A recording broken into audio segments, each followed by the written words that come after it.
Hello दोस्तों, unique classes Lucknow में आपका स्वागत है। उम्मीद करता हूं कि आप ऑफिसर बनने के लिए निरंतर प्रयासरत होंगे। जैसा कि हम लोग इस समय मॉडर्न हिस्ट्री कंप्लीट कर रहे हैं, चैप्टर नंबर 6 तक बहुत कंटिन्यूटी के साथ कर चुके हैं और आज चैप्टर नंबर 7 करने जा रहे हैं, जो प्रमुख भारतीय विद्रोह हैं। क्या है टॉपिक का नाम, क्या है? प्रमुख भारतीय विद्रोह। ठीक है, और ये हम लोग हैंड रिटेन जो है नोट्स आपको टेलीग्राम चैनल पर फ्री ऑफ कार्ड भेजी जा रही है। आप उसे डाउनलोड करके पढ़ते जाइए, रटते जाइएगा। ठीक है, छोटे छोटे पार्ट में। तो आप पहली बात तो थोड़ा सा पहले देखिए, जो लोग नए हैं पहले देखिए, उसके बाद जस्टिफाई करिए कंटेंट कैसा है और क्या पढ़ाता है बंदा। ठीक है, तो इस तरीके से आप देखिएगा। प्रमुख भारतीय विद्रोह जो है हम लोग इसमें पढ़ेंगे, जैसे कौन से जनजातीय विद्रोह हुए, ठीक है, और अन्य जो किसान विद्रोह हुए या सामान्य जन विद्रोह हुए, उसके बारे में हम लोग पढ़ेंगे। और यहाँ से एग्जाम में बहुत ज़्यादा सवाल बनते हैं। ठीक है, तो इस तरीके से हम लोग आज कुल 7 PDF है और बहुत अच्छे से देख लीजिए कि डेटा मैंने आपके लिए अरेंज कर रखा है, तो आप रिलैक्स मोड में होकर के पढ़िए। जैसा कि मैं बोलता हूँ कि मैं आपको किस नियति से पढ़ाता हूँ, मैं इस उम्मीद से पढ़ाता हूँ कि आप एज ए ऑफिसर से के पॉइंट ऑफ व्यू से आप पढ़ते होंगे, क्योंकि ऑफिसर बनने की सोच रखने वाले में ही पेशेंस, धैर्य होता है। अदरवाइज वो क्या है, उनमें भागने की टेंडेंसी होती है। वो बहुत लंबे समय तक ये नहीं तय कर पाते कि मुझे क्या करना है और क्या नहीं करना है। तो चलिए हम लोग स्टार्ट करते हैं। ठीक है, तो हम लोग आज क्या पढ़ रहे हैं? टेस्ट नंबर 7, टेस्ट 6 तक कर चुके हैं। जो 1857 की क्रांति थी उससे संबंधित सारे कुछ पढ़ चुके हैं। आज हम लोग पढ़ेंगे, जो टॉपिक का नाम है वो क्या है? मेजर इंडियन रिवोल्ट है। क्या है? मेजर इंडियन रिवोल्ट, प्रमुख भारतीय विद्रोह। प्रमुख भारतीय विद्रोह का जो है पृष्ठभूमि अगर देखें तो इसमें क्या आप सोचो कि मतलब जैसे कि हम भारतीय, आप खुद वहाँ रह कर के सोचिए। इसके पहले 1857 की क्रांति पढ़ लिया, उसके पहले आपने अंग्रेज़ों की आर्थिक नीतियाँ पढ़ लिया, उसके पहले आपने उन अंग्रेज़ों का भारत में विस्तार पढ़ लिया, उसके पहले आपने जो है अंग्रेज़ों का, ठीक है, यूरोपियों का आगमन पढ़ा, उसके भी पहले आपने इस तरीके से जो चैप्टर आपने 6 पढ़े उसमें आपने देखा होगा कि अंग्रेज़ों की जो नियति थी, ठीक है, तो उनकी नियति कैसी थी? उनकी नियति थी भारत को अधिक से अधिक लूटना और लूट करके जो है ब्रिटेन में धन पहुंचाना। अर्थात इसी दृष्टिकोण को हम लोगों ने कहा था कि किसी देश का अपने देश के हित में प्रयोग किए जाने की जो आर्थिक दृष्टिकोण होता है उसे ही कहते उपनिवेशवाद। अर्थात अंग्रेज़ों ने हमारे प्रति कैसा रवैया अपनाया? उपनिवेशवाद का। किसका? उपनिवेशवाद। ये हम लोग बात कर चुके हैं, समझ चुके हैं। ठीक है, तो इसकी वजह से उनकी जो नीतियाँ थी वो कैसी होंगी? वो कैसी थी? शोषणकारी। जैसे हम लोगों ने परमानेंट सेटलमेंट पढ़ा, ठीक है, सहायक संधियाँ पढ़ा, और क्या पढ़ा? राज्य हड़प नीति को पढ़ा। तो ये सब शोषणकारी नीतियाँ थी। तो वही शोषणकारी नीतियाँ जो भारतीय जनमानस के अंदर अंग्रेज़ों के प्रति विद्रोह को भरती रही और अलग अलग टाइम पीरियड में छोटे छोटे पैचेज के फॉर्म में क्या है, अलग अलग क्षेत्रों में छोटे छोटे स्तर पे जो है ऐसे जन विद्रोह, ऐसे किसान आंदोलन, ऐसे जनजाति विद्रोह होते रहे। आगे चल करके यही हम लोग मेजर रूप में जब देखते हैं तब बड़े स्तर पे थोड़ा देखते हैं तो 1857 की क्रांति होती है। कहने का तात्पर्य है कि 1857 की क्रांति के पहले भी जो छोटे छोटे स्तर पे हुए हैं और बहुत भीषण हुए हैं विद्रोह, उनको हम लोग यहाँ पे पढ़ेंगे। तो इनकी नीतियाँ समझ गए। ये बैकग्राउंड है, ये मैं क्या बता रहा था आपको? बैकग्राउंड का डिस्कशन कर रहा था। आपके दिमाग में खाका होना चाहिए, ठीक है, तभी तो आप प्री और मेंस एक बार में निकालोगे। नहीं पता लगे कि जो है प्री ही पढ़ते रह गए, मेंस में लटक गए। ठीक है, जैसा कि मैं लटका हूँ, समझ गए कि नहीं? शुरुआत में मेरी भी अप्रोच यही थी। ठीक, तो देखो आप ये चीज़ें सीखो कि मुझे बेहतर कैसे करना है, और वही मैं बताता भी हूँ आपको। आगे देखिएगा, उसमें पृष्ठभूमि यही है कि भारतीयों में राष्ट्रवाद का एक विकास होना भी एक समस्या था, क्योंकि उनकी शोषणकारी नीतियों से क्या है, भारतीय जनमानस में राष्ट्रवाद का विकास होने लगा। जैसे रेलवे लाइन के विस्तार से क्या हुआ था, हम लोगों ने पढ़ा था कि एक अंग्रेज बोलता है ना, कहता है कि जो टीपू सुल्तान और अकबर जैसे निरंकुश शासक नहीं कर पाए वो काम किसने कर दिया? रेलवे ने कर दिया, क्योंकि विचारों का बहुत तेज़ी से देश में आदान प्रदान हुए। ठीक है, नेक्स्ट देखिएगा। हाँ, अब देखिए यहाँ से क्या पढ़ेंगे इसमें, कैसे पढ़ेंगे, वो मैं थोड़ा सा आपको बता देता हूँ। देखो, जितने विद्रोह हैं, पहली बात तो विद्रोह का नाम लेते ही ये पता होना चाहिए कि वो विद्रोह जन विद्रोह है। वो विद्रोह, कोई भी विद्रोह, ऐसे भी पूछा जा सकता है कि वो विद्रोह जन विद्रोह है या जनजाति विद्रोह है, ठीक है, जनजातीय विद्रोह है, या किसान आंदोलन है, ठीक है, या किसान आंदोलन है। तो किस तरीके का है, उसकी प्रकृति ये भी आपको पता होना चाहिए। दूसरा दूसरा इसमें हम लोग ये पढ़ेंगे कि किसी भी विद्रोह का क्षेत्र क्या था, ये बहुत इम्पोर्टेंट है। और क्या पढ़ना है इसमें, क्षेत्र क्या था और उसके नेता कौन थे जिन्होंने इसे लीड किया, और कहीं कहीं इसकी वजह क्या थी, या कारण क्या था। और अगर कहीं पे किसान सभा जैसे या कोई कुछ सभा या आंदोलन शुरू होगा तो उसमें भी क्या है, नेता पढ़ना है। ओके, ठीक। और कुछ जो मेन बातें होंगी उसे नोट के पॉइंट में पढ़ लेंगे, ठीक। तो ये आपके एकदम दिमाग में बैकग्राउंड तैयार होना चाहिए। क्यों? क्योंकि मैं आपको बताता हूँ पेपर में क्या आता है, ठीक है। इसका नेतृत्वकर्ता पूछता है, इसका वर्ष दिया रहेगा यहाँ पर ऐसे, और यहाँ पर क्या दिया रहेगा, ठीक है, विद्रोह दिए रहेंगे। आपको कहेगा मैच द फॉलोइंग कहेगा, या कहेगा कौन सा सुमेलित नहीं है, या पूछ लेगा ये डेट इसी डेट में हुई थी कि नहीं, या पूछता है कि इसके नेता कौन थे, या उससे संबंधित अन्य जो फैक्ट होते हैं वो पूछे जाते हैं। यही फॉर्मेट है। इसीलिए मैं इसको एकदम जिस्ट है, एग्जैक्ट जो है, जो किताब फॉलो कर रहा हूँ आपको बता ही दिया हूँ कि दृष्टि IAS की बुक है, उससे हम फॉलो कर रहे हैं अभी, ठीक है। तो एकदम जिस्ट लिख के दे रहा हूँ। अब उस किताब में यूँ कह लो कि जान नहीं है, ठीक है, क्योंकि जो थियरी है वो भी मैं बोल दे रहा हूँ। तो प्रमुख जन विद्रोह में देखें तो पहला जो जन विद्रोह है, अब ये खांसी जयंतिया इस तरीके कोई जो है क्या कहते हैं,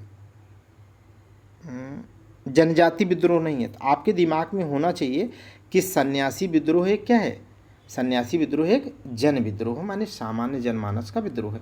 अब इसमें क्या रटना है, घोंट के पी लो, इसे 1763 से लेकर के 1800 तक ये रहा, एकदम घोंट के पी लो। मोस्ट इम्पॉर्टेंट है, ठीक है। इसका स्थान क्या था, तो सन्यासी विद्रोह का स्थान बंगाल में था। अगर इसका कारण पूछे तो कारण ये था कि जो हिंदू मुसलमान जो सन्यासी थे वो धर्म स्थलों का अपने अपने मान्यताओं के अनुसार जो धार्मिक उनके स्थल होते थे उन पर वो विचरण करते थे, जाते आते थे, आस्था बस जाते आते थे। तो जाने आने पर भी क्या कर दिया इन लोगों ने, टैक्स लगा दिया, और उस टैक्स की वजह से उन लोगों ने विद्रोह किया, ठीक है। तो उसी को कहा गया सन्यासी विद्रोह। अगर कहें कि हम नेतृत्वकर्ता आप बताओ, मोस्ट इम्पोर्टेंट, तो नेतृत्वकर्ता थे इसके भवानी पाठक और देवी चौधरानी। घोट के पी लो इसको, भवानी पाठक और देवी चौधरानी। और इसका दमन किसने किया है, तो ये कालखंड आपको समझ में आया होगा। आपको मैंने बताया था कि 1773 के रेगुलेटिंग एक्ट से क्या है, रेगुलेटिंग एक्ट से बंगाल का गवर्नर वारेन हेस्टिंग क्या बन जाएगा, गवर्नर जनरल ऑफ इंडिया बन जाता है। 1773 के रेगुलेटिंग एक्ट, इसका मतलब 1763 से शुरू है तो बीच में वारेन हेस्टिंग तो है ना, आगे वारेन हेस्टिंग है। तो समझ गए कि नहीं, तो दमनकर्ता मुख्य रूप से कौन है, वारेन हेस्टिंग। नोट में देख लो, एक यहाँ पर जो है 500 का नोट लिखा है, बहुत ही इंपॉर्टेंट है, ठीक है। बाकी तो सारे बंद हो गए नोट। तो सबसे बड़ा जो है वो 500 का नोट है, तो मोस्ट इम्पॉर्टेंट है। आनंद मठ किसने लिखा, बंकिम चंद्र चटर्जी ने। और आनंद मठ क्यों इंपॉर्टेंट है, तो आनंद मठ जो बंकिम चंद्र चटर्जी के द्वारा लिखा गया, इस मैगजीन में, ठीक है, इस विद्रोह अर्थात सन्यासी विद्रोह का जिक्र या सन्यासी विद्रोह का समर्थन किया गया है। क्या किया गया, समर्थन किया गया। एकदम रटे रहो, पूछेगा कि किस पत्रिका में या किस मैगजीन में, ठीक है, सन्यासी विद्रोह का उल्लेख है, तो किस में है, आनंद मठ में। किसने लिखा है, बंकिम चंद्र चटर्जी ने, ठीक। नेक्स्ट देखिएगा, जन विद्रोह में फ़कीर विद्रोह क्या है, फ़कीर विद्रोह में अगर देखें, ठीक है, तो 1776 से 77 तक घूंट के पिए रहो। डेट देखो, मैं आपको पहले ही बता दूं, अगर आप ठीक है एग्ज़ाम्स में अपीयर हुए होंगे तब तो आपको बताने की ज़रूरत नहीं है।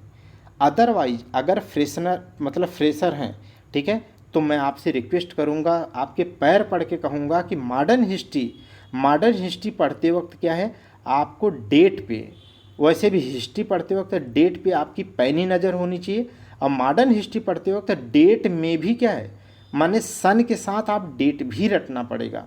आगे हम लोग देखेंगे कि कैसे डेट पूछी जाती है। जैसा कि मैं कई बार उदाहरण बताता रहता हूँ, ठीक है, कि अभी जो 2023 का कैंसिल हुआ था पेपर, उसमें क्या दिया था कि फोर्ट विलियम कॉलेज की स्थापना 10 जून 1800 को हुई थी, पहला स्टेटमेंट था। जबकि वहाँ पर क्या होना चाहिए था, 10 जून नहीं बल्कि 10 जुलाई 1800 में है। अब सोचो, जुलाई जून तक आपको कहोगे अरे यार कैसे, लेकिन ये किस में पूछा था, आर ओ प्री 2023 का, जो 2023 में जो हुआ था और कैंसिल हो गया था। तो मैं ये केवल बताना चाहता हूँ कि डेट बहुत ज़्यादा मायने रखती है, डेट बहुत मायने रखेगी मॉडर्न हिस्ट्री में। ठीक, तो ये कहानी सारी सुनाया आपके लिए, तो इसलिए क्योंकि 76-77 आप रट लो। फ़कीर विद्रोह क्या है, सामान्य जन विद्रोह है, और 76-77 में हुआ। स्थान मोस्ट इम्पॉर्टेंट है, फ़कीर विद्रोह बंगाल में हुआ।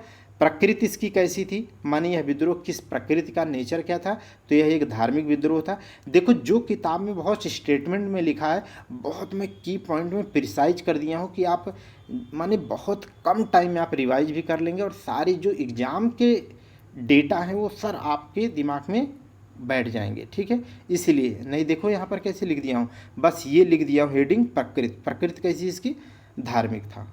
प्रकृति कैसी थी, धार्मिक। अब आप कर लेंगे, प्री ही देना है, मेंस भी देंगे तो ऐसी अप्रोच में पैदा कर दूंगा कि कोई दिक्कत ही नहीं। नेता कहें तो नेता कौन है, मजनून शाह, और उसके बाद क्या है, चिराग अली। देखो हमने कैसे याद किया है, शायद आपके कभी काम आ जाए। ठीक है, जो जो जो अपने धार्मिक मान्यताओं में क्या हो जाए, मजनू हो जाए, जो अपने धार्मिक मान्यताओं में क्या हो जाए, मजनू, पागल हो जाए, मजनू हो जाए, और उसकी भौतिकता के प्रति उसका चिराग क्या हो जाए, बुझ जाए। ठीक है, उसका चिराग बुझ जाए, या कह लो कि वह मजनू हो जाए, उसका चिराग ऐसा जले धार्मिकता के प्रति कि वो मजनू हो जाए, ऐसा भी कह सकते हैं। ऐसा चिराग जले उसके मन में कि वह क्या हो जाए, अपने धर्म के प्रति मजनू हो जाए। ठीक है, तो क्या बन जाएगा, तब वो अपने हिंदू धर्म में क्या कहते हैं, हिंदू धर्म में कहते हैं कि वो सन्यासी हो जाएगा। क्या होगा, सन्यासी हो जाएगा। जबकि मुस्लिम धर्म में क्या कहेंगे, वह क्या हो जाएगा, फ़कीर हो जाएगा। ठीक है, तो ऐसे याद कर सकते हैं आप। और क्योंकि हमें नेतृत्वकर्ता ही रटना है, डेट रटनी है, नेतृत्वकर्ता रटना ही रटना है। ठीक है, तो अब याद कर लेंगे, ऐसा चिराग जला कि आप क्या हो गए, मजनू हो गए, मतलब फ़कीर बन गए, तो फ़कीर आंदोलन। नोट, ऐसे हम ट्रिक के माध्यम से याद करेंगे। भवानी पाठक और देवी चौधरानी जो सन्यासी विद्रोह के लीडर है, उन्होंने भी इसका क्या किया है, इसको सपोर्ट किया है, ये इम्पोर्टेंट है। ठीक, नेक्स्ट देखिएगा, पाइका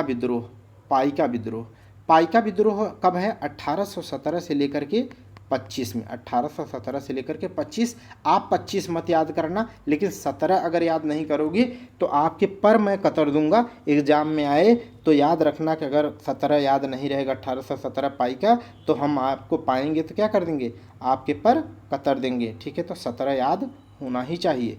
स्थान देख लीजिए, तो स्थान जहाँ पर यह पाइका विद्रोह हुआ वो क्या था, उड़ीसा में। अगर कारण हम बताएं तो कारण ये था कि जो वहाँ उड़ीसा के जो राजा थे,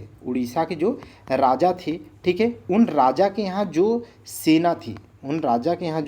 सेना के जवान थे, जब वो सेना के जवान सर्विस देते थे, ठीक है, तो उनके बदले में उनको जो है सैलरी देने की जगह पे उनको क्या है, ज़मीन दी गई थी। राजा के द्वारा क्या दी गई थी, ज़मीन दी गई थी जो टैक्स फ्री थी, अर्थात उस पर वो खेती करते और अपने परिवार का भरण पोषण करते थे। ठीक है, अब उसी को जब अंग्रेज आए तो ये राजा के द्वारा मिली हुई फ्री जो कर मुक्त भूमि थी, उसी पर इन लोगों ने क्या कर दिया, टैक्स लगा दिया। तो अब वो सेना में सर्विस दे चुके थे, उनकी प्रकृति सैन्य व्यवस्था की थी।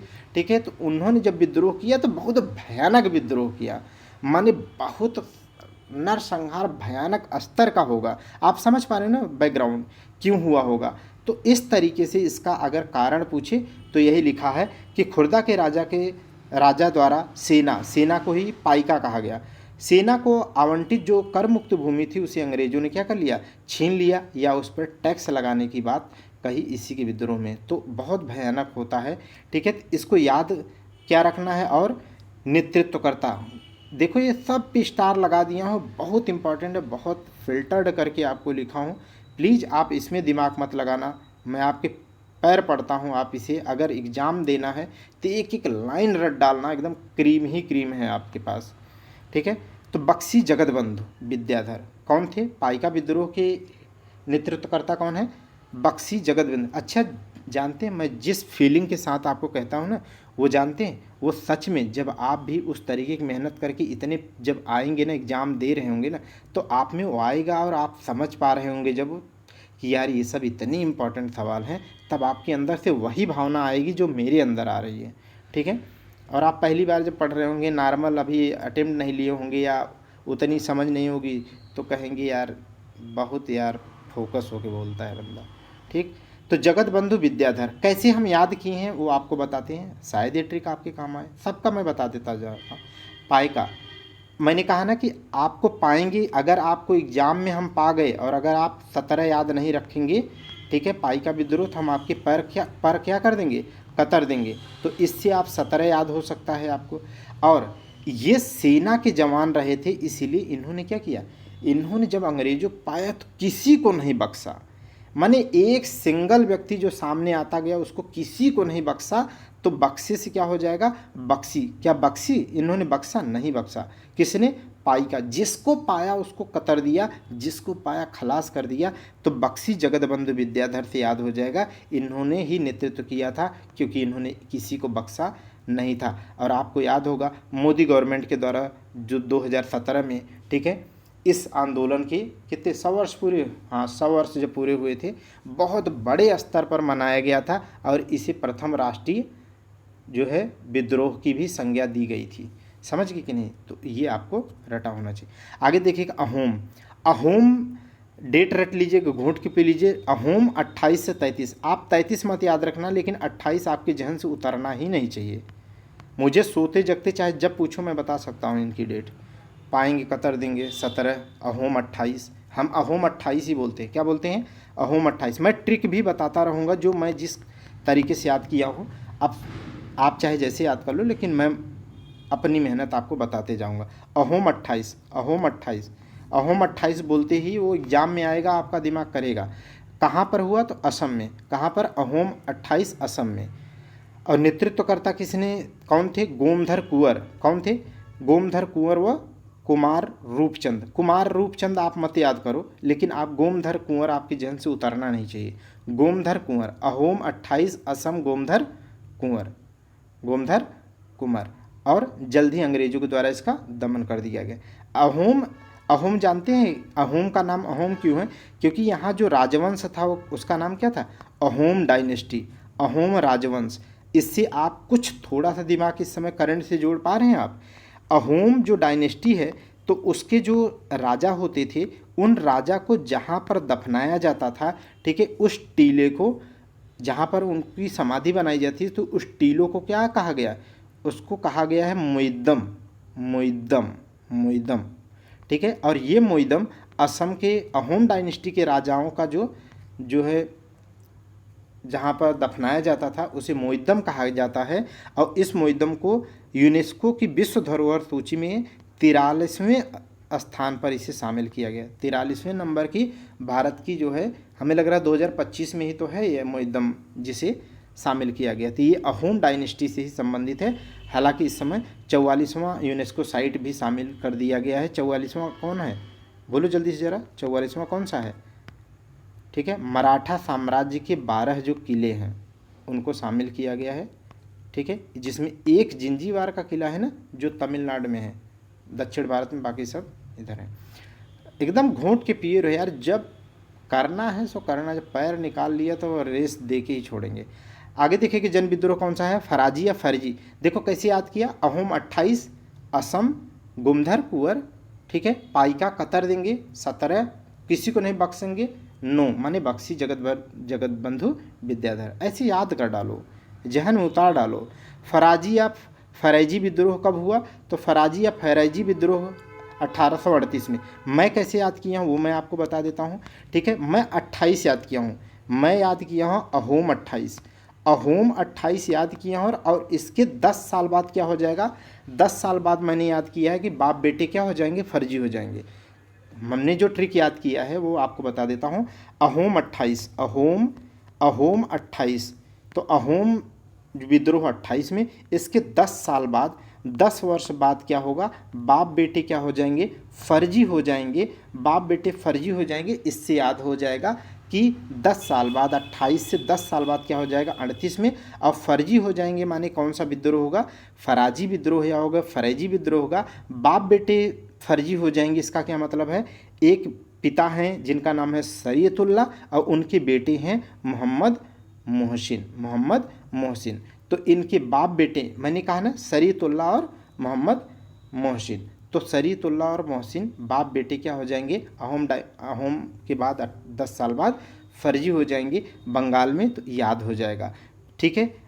नोट क्या है, आगे चल करके यह आंदोलन, फराजी आंदोलन किस में चला जाता है, बहावी आंदोलन में मिल जाता है। किस में मिल जाता है, बहावी आंदोलन में। किस में मिल जाएगा, बहावी आंदोलन में। ठीक है। आप बताना बहावी आंदोलन कब प्रारंभ किया गया था और इसके लीडर कौन थे। मैं तो देखता हूँ कि आप लोग, मैंने कुछ लोगों को देखा पढ़ लेते हैं फिर भी नहीं, मतलब अरे भाई अपने लिए लाइफ में काम करते रहिए, आलसी बन जाओगे, सक्सेस कभी नहीं मिलती। आलसी मत बनो, जब निकाल दिए हो पैर तो एकदम उड़ा दो, गर्दा मचा दो, नहीं तो फिर एंजॉय करो ज़िंदगी। ऐसे पढ़ो आप।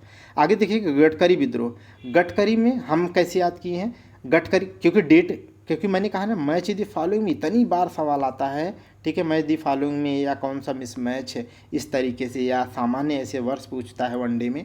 ठीक है, इसलिए एकदम डेट तो मैं मतलब पी के रखा हूँ, तो ऐसे में आपको बताते चलता हूँ। गडकरी विद्रोह 1840, मैं कैसे याद किया हूँ, गडगड। ठीक है, गड बोलता हूँ, गडकरी विद्रोह, गडकरी विद्रोह। तो जब गडगड बोलता हूँ तो क्या है, गडगड बोलता हूँ तो बस इतना दिमाग में रखता हूँ, ऑप्शन में 2 डिजिट सेम आएगी, 2 डिजिट सेम आएगी। ठीक है, तो गडगड 2 दूनी 4, तो गडगड हम क्या कहते हैं, 2 डिजिट सेम आनी चाहिए, 2 दूनी 4 आएगी। तो अब 1944 हो ही नहीं सकता क्योंकि देश आज़ादी के मोड़ पे आ चुका था। ठीक है, 1744 हो नहीं सकता क्योंकि उस समय अभी प्लासी का युद्ध तक नहीं हुआ है। तो आप इतने अच्छे पढ़ने वाले बन चुके होंगे कि आपका दिमाग अपने आप कहेगा गडगड 44, गडगड 4 बोलेंगे, गडगड 4, तो अपने आप दिमाग आएगा आपका 1844 हो जाएगा। आप एकदम रट जाएंगे, घोट के पी लेंगे अगर आप चाहत पैदा कर लो अपने आप में बनने का, ठान लेने का बस।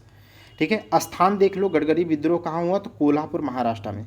ठीक है, आज भी देखो नितिन गडकरी जी कहाँ के हैं, नितिन गडकरी जी नागपुर से हैं, माने महाराष्ट्र। तो ऐसे याद कर सकते हैं कि गडकरी का संबंध किससे है, महाराष्ट्र से। तो ये याद हो जाएगा आपको कि ये कहाँ पर स्थान हुआ। ठीक है, जैसे बाप बेटे फर्जी हुए तो कहाँ पे, बंगाल में, और यहाँ पर गडकरी विद्रोह कोल्हापुर महाराष्ट्र केवल याद रखो।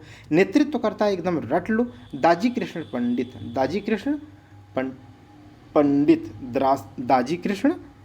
पंडित। ठीक है, तो ये घोट के पी लो, दाजी कृष्ण पंडित। अगला देखिएगा कूका आंदोलन या कूका विद्रोह, बहुत इंपॉर्टेंट ये भी है। देखो भाई, इसमें मैं बता दे रहा हूँ, पूरी यूनिट में एक एक लाइन रटनी है, एक एक वर्ड रटने हैं। ठीक है, अगर मुझसे कहोगे कि इसमें स्टार लगा दो ना, मैं इसमें 100% स्टार लगाऊंगा।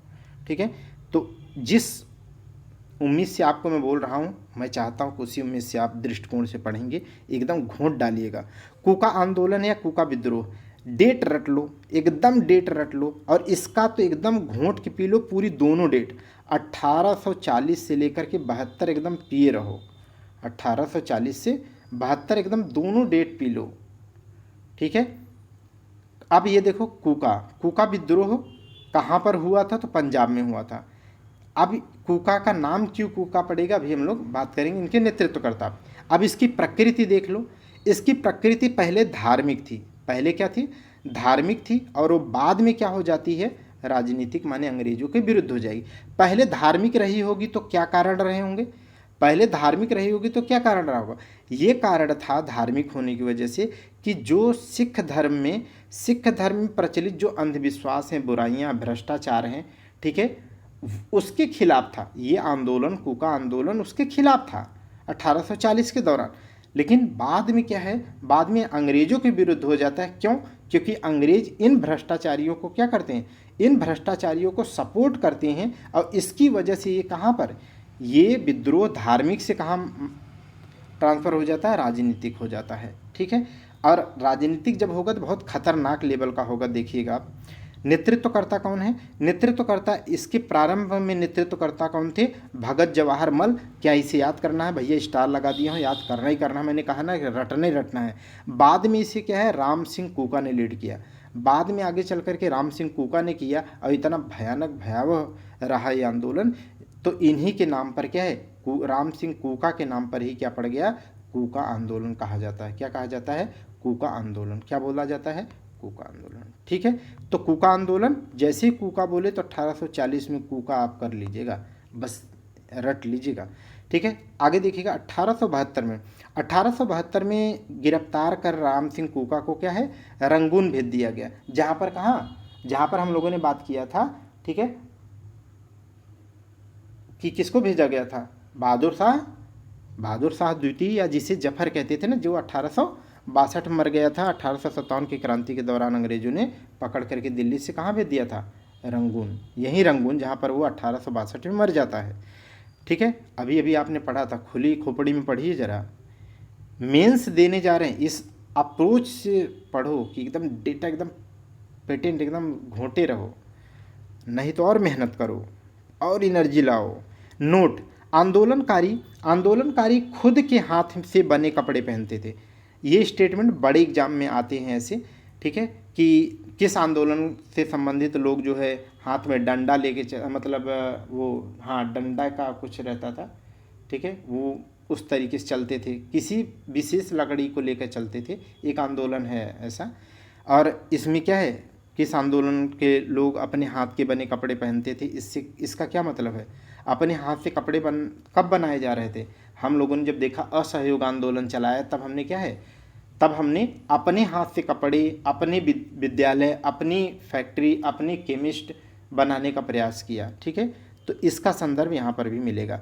तो हमने अपने हाथ से कपड़े बनाकर पहनने की बात की, स्कूलों का बहिष्कार किया, और यही दोनों काम किस में किए गए थे, असहयोग आंदोलन और सविनय अवज्ञा आंदोलन में। इसीलिए अगर असहयोग और सविनय अवज्ञा आंदोलन के जो 1920 और 1930 में क्रमशः हुए, उनकी पहले अगर जाकर के छवि देखनी हो तो आपको कहाँ देखने को मिलेगा, कूका विद्रोह में। आगे देखिए यूनिक पॉइंट, जब भी यूनिक पॉइंट लिखा होता है तो आप जानते होंगे कि इसे बस रटना है और कुछ दिमाग लगाना ही नहीं है। तो राम सिंह कूका ने 1857 में क्या है, नामधारी आंदोलन भी चलाया था। तो पूछे नामधारी आंदोलन क्या है, तो नामधारी आंदोलन किसने स्टार्ट किया था, राम सिंह कूका ने। ठीक है, नामधारी आंदोलन पूछ ले क्या है, तो इस आंदोलन में क्या है, मांस मदिरा, जैसे गोमांस है, ठीक है, गोमांस और मांस मदिरा नशा इत्यादि को क्या है, इत्यादि का बहिष्कार करने की बात की गई थी इस आंदोलन में। ठीक है, तो पूछा जाता है नामधारी आंदोलन किसने प्रारंभ किया, तो राम सिंह कूका ने। आगे देखिएगा क्या लिखा है, देखिए कित्तूर चेन्नम्मा विद्रोह, यह भी एक जन विद्रोह है। कित्तूर चेन्नम्मा क्या है, तो कित्तूर एक जगह है, देखो कित्तूर एक जगह है कर्नाटक में, ये देखो यहाँ लिखा है, कित्तूर एक कर्नाटक का जगह है, और वहाँ की रानी है कौन, चेन्नम्मा। वहाँ का जो राजा हैं मल्लाल सरजा, इनको नाम याद मत रखना, इनकी जो विधवा हैं, इनकी जो विधवा माने जब ये डिलीट हो गए तो ये विधवा हो गई, इनकी जो विधवा रानी है, रानी चेन्नम्मा, इन्होंने जब क्या किया, दत्तक लिया, माने गोद लिया एक अपने वारिस को, तो अंग्रेजों ने दत्तक को मतलब वारिस मानने से क्या कर दिया, इनकार कर दिया। तब कित्तूर की चेन्नम्मा रानी चेन्नम्मा ने क्या कर दिया, विद्रोह कर दिया। अब विद्रोह कर दिया तो क्या होगा, इसी का नाम पड़ गया कित्तूर चेन्नम्मा विद्रोह। कहाँ पर होगा, कर्नाटक में। नेतृत्व कौन करेगा, रानी चेन्नम्मा। कारण क्या है, दत्तक पुत्र लेने से रोकना। कहानी सुना दिया, और डेट रखनी है, घोट के पीना है 1824-29, बस 24-29 मत याद रखो, 24 याद रखो। तो 24 से हम कैसे याद किए हैं, जैसे कि रानी चेन्नम्मा क्या है, अपनी यंग एज में क्या है, यंग एज में क्या करती हैं, 24 साल में, ऐसे आप याद कर लो, बहुत यंग थी उस समय, वो 24 वर्ष की थी। ठीक है, बहुत यंग थी। ठीक है। और सोचो उन्होंने क्या है, एकदम छक्के छुड़ा के लड़े, ठीक है। तो हमारे यहाँ महिलाओं को जो कम आंकते हैं वो बिल्कुल ठीक बात नहीं है। तो 24 साल की थी, ऐसे ही आप तय कर लो आप।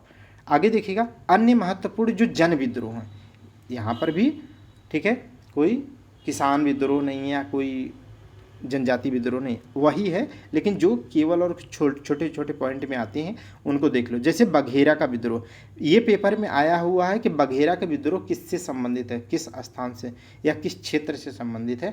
तो बघेरा विद्रोह किससे संबंधित है, बड़ौदा से। इतनी डेट इसकी इंपॉर्टेंट नहीं है, अगर आप PDF इसका जब प्रिंट निकालेंगे तो अगर आपको लगता है तो यहाँ पर डेट लिख लीजिएगा।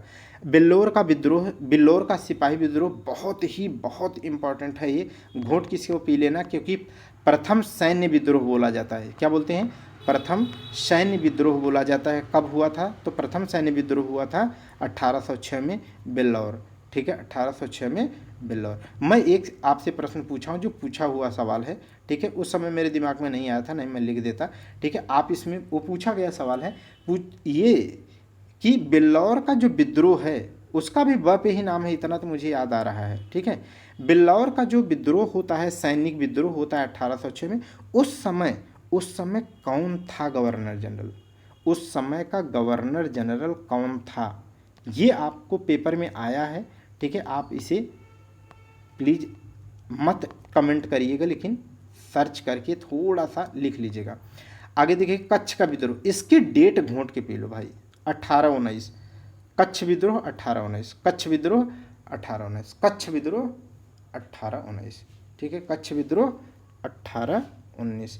भारत का पहला मरीन पार्क, ठीक है, समुद्री पार्क कहाँ बना था, बताओ जल्दी से आप, ठीक है, बोलो जल्दी भाई, ठीक है, कच्छ में ही। आगे देख लो, 1819 में क्या है, कच्छ विद्रोह, 1819 में कच्छ विद्रोह, बस इतना डेट याद रखना। बेलूथम्पी विद्रोह कहाँ पर हुआ था, बेलूथम्पी विद्रोह हुआ था त्रावणकोर में। त्रावणकोर कहाँ पर है, केरल में, बस ये जगह आप याद रखना। बेलूथम्पी विद्रोह क्या है, त्रावणकोर, केरल में, इसकी डेट आप लिख लेना। आगे देखिएगा, अब आया जन विद्रोह, आपने पढ़ लिया, क्या पढ़ लिया, जन विद्रोह। थोड़ा सा आप देख लो कौन कौन से, बस ऐसे नॉर्मली जन विद्रोह, ठीक है। तो जो जन विद्रोह था, सन्यासी विद्रोह 1763 से 1800, फकीर विद्रोह 76 में, पाई का पाएंगे कतर देंगे जो है 1817 में, अहोम 28 में, 10 साल बाप बेटे फर्जी हो जाएंगे 1838 में, ठीक है, बंगाल में, गडकरी गड़गड़ 1844 में, कुका 40 में, कूका फूका 40 में, राम सिंह कूका, ठीक है। कित्तूर चेन्नम्मा 24 साल की थी, तो कित्तूर चेन्नम्मा 40, ठीक है। बाकी ये हम अभी पढ़ चुके। अब हम पढ़ने क्या जा रहे हैं, प्रमुख जनजाति विद्रोह। क्या पढ़ेंगे, प्रमुख जनजाति विद्रोह। अब हम लोग जन विद्रोह नहीं पढ़ेंगे बल्कि जनजाति विद्रोह। इसके बैकग्राउंड में आपको थोड़ा सा बता देता हूँ जो सब में काम आएगा। इनका बैकग्राउंड ये है कि इनकी कृषि की पद्धति में हस्तक्षेप किया जाना अंग्रेजों के द्वारा, या अंग्रेजों के सपोर्ट से जमींदारों के द्वारा, साहूकारों के द्वारा, ठीक है। अर्थात जमींदारों और साहूकारों या अंग्रेजों के द्वारा इनका जो है अधिक टैक्स, या इनको जमीन, इनकी भूमि से बेदखल करके इन्हें क्या है मजदूर में कन्वर्ट करना, या इनकी जो सांस्कृतिक मूल्यों से आधारित जो परंपराएं थी उनमें हस्तक्षेप करना इत्यादि के कारण क्या है जनजातियों के मन में विद्रोह होता है, मतलब उत्पन्न होता है और वो विद्रोह करते हैं। यही बैकग्राउंड सब जगह काम करेगा, ठीक है, बस इतना आप समझ लो, ठीक। अब हम देखते हैं पहला मोस्ट इंपॉर्टेंट, पहला देखो, खोंड या सवार विद्रोह। खोंड विद्रोह को ही क्या कहते हैं, सवार विद्रोह। इसका क्षेत्र राटे रहो, इसका क्षेत्र है उड़ीसा, बंगाल, छोटा नागपुर, पठार वाला क्षेत्र।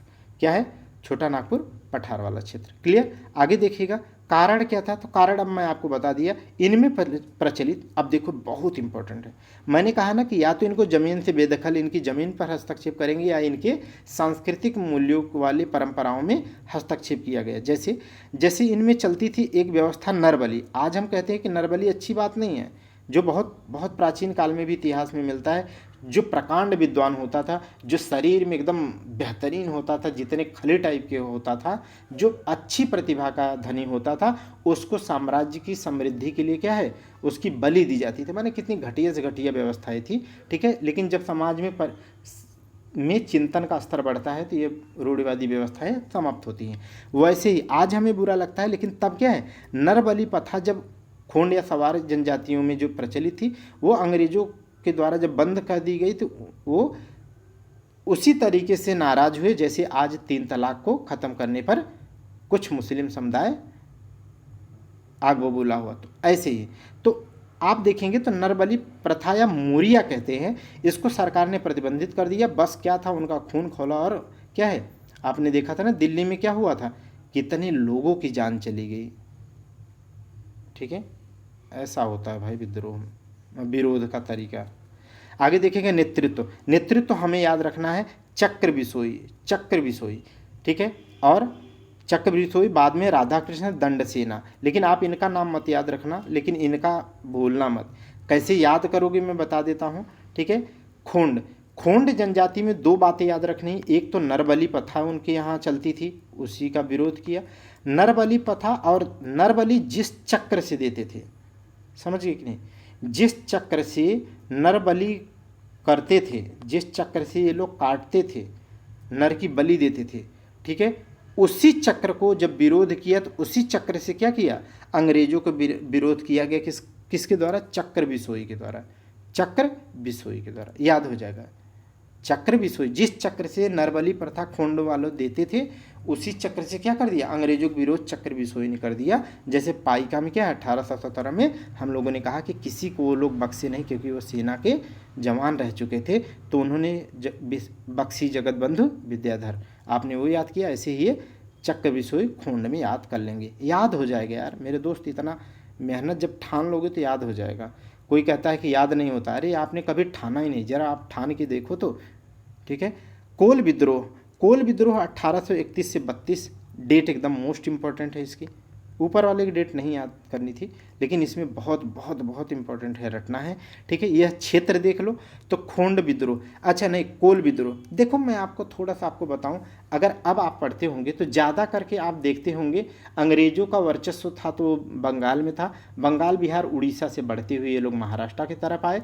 तो आप देखोगे तो प्रायद्वीपीय भारत और बंगाल बिहार उड़ीसा प्रायद्वीपीय भारत वाला जो क्षेत्र है, भारत में सर्वाधिक जनजातियों का क्षेत्र यही है। ठीक है, इसलिए आपको सारे क्षेत्र जो मिलेंगे वो छोटा नागपुर पठार, जैसे छोटा नागपुर पठार आप जानते हैं छत्तीसगढ़, उड़ीसा, झारखंड, पश्चिम बंगाल, इन चारों राज्यों में क्या है, फैला हुआ है। तो आपको आइडिया लग गया छोटा नागपुर पठार का। ठीक है, ज्योग्राफी अच्छी है तो आपको तो मदद मिल रही होगी पढ़ने में। तो कोल विद्रोह कब हुआ, 1831 में। क्षेत्र क्या है, छोटा नागपुर पठार। नेतृत्व क्या है, बुद्धो भगत, बुद्धो भगत, बुद्धो भगत। कैसे हम याद किए हैं वो मैं आपको बताता हूँ।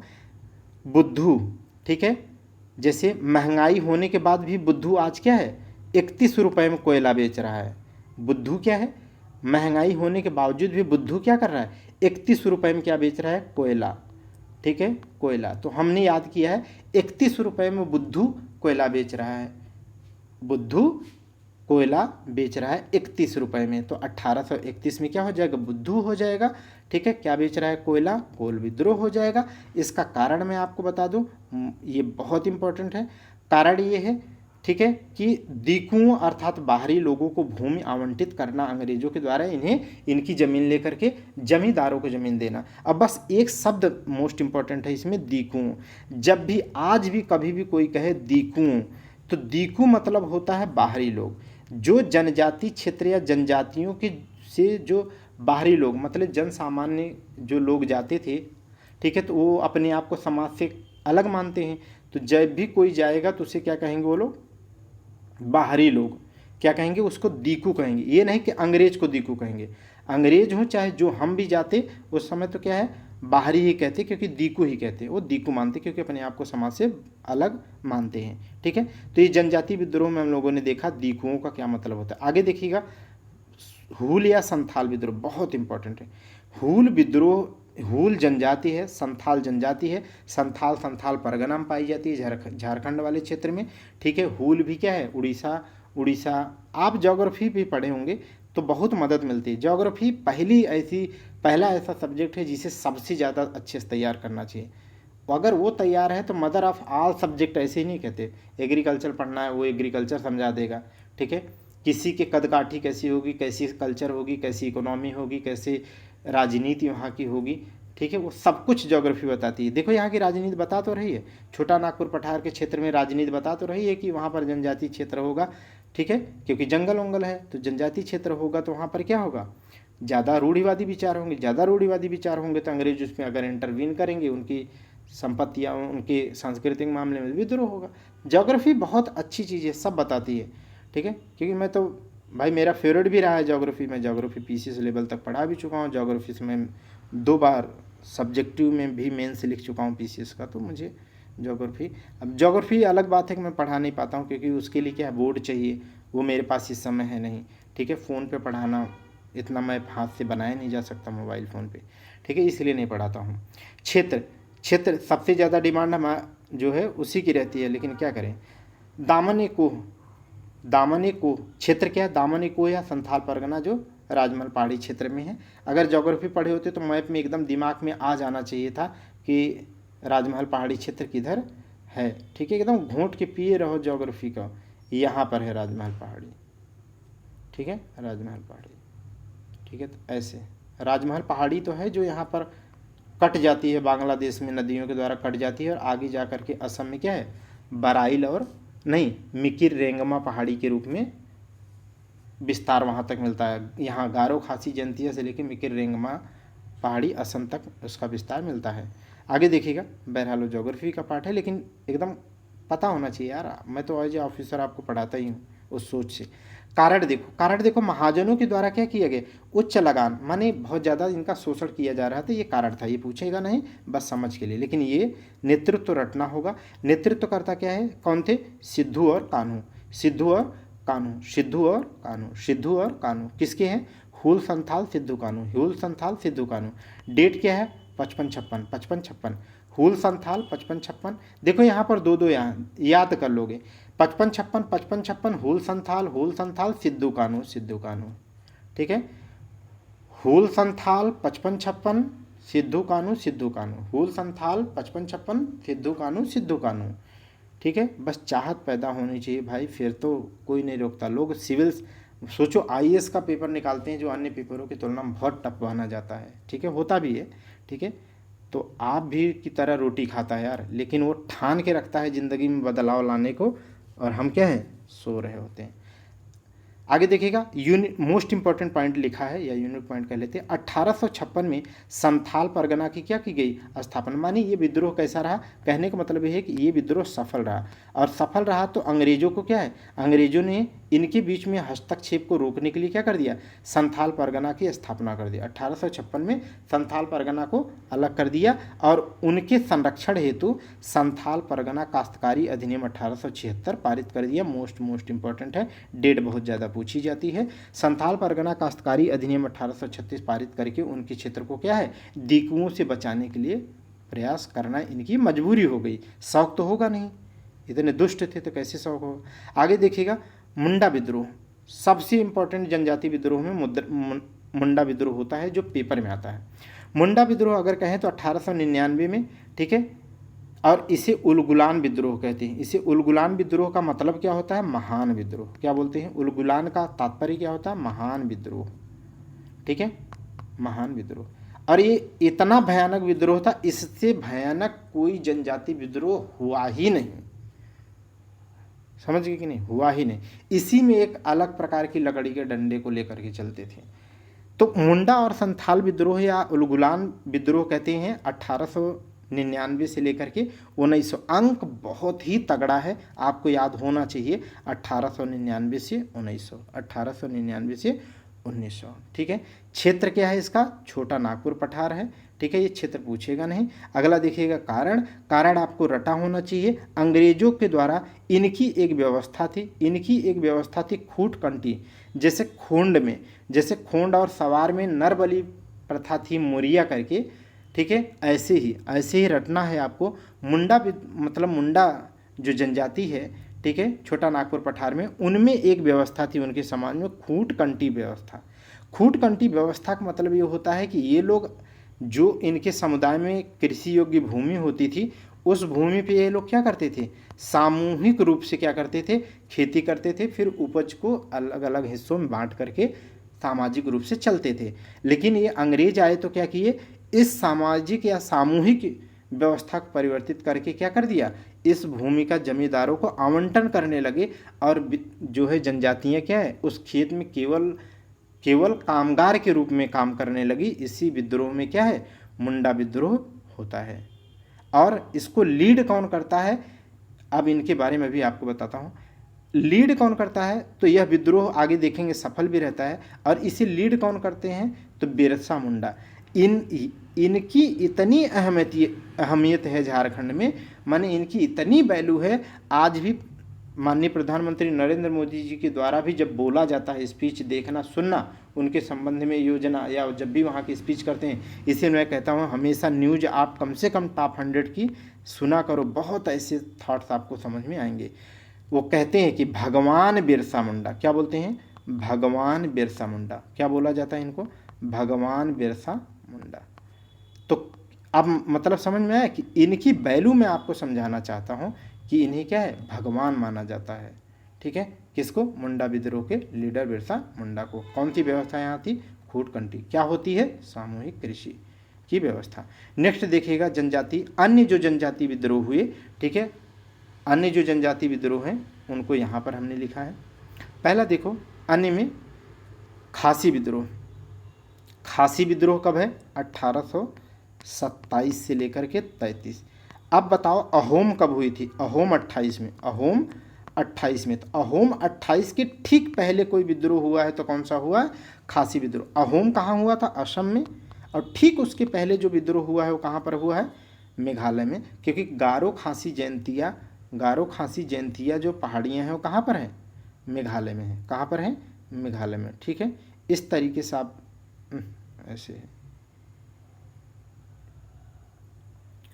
ठीक है, आप इस तरीके से जब आप देखोगे, इसे थोड़ा सिक्किम इधर कर दो, ठीक।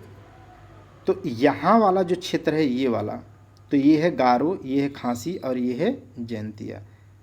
ये है गारो, ये है खासी और ये है जयंतिया। यही क्रम है, गारो खासी जयंतिया।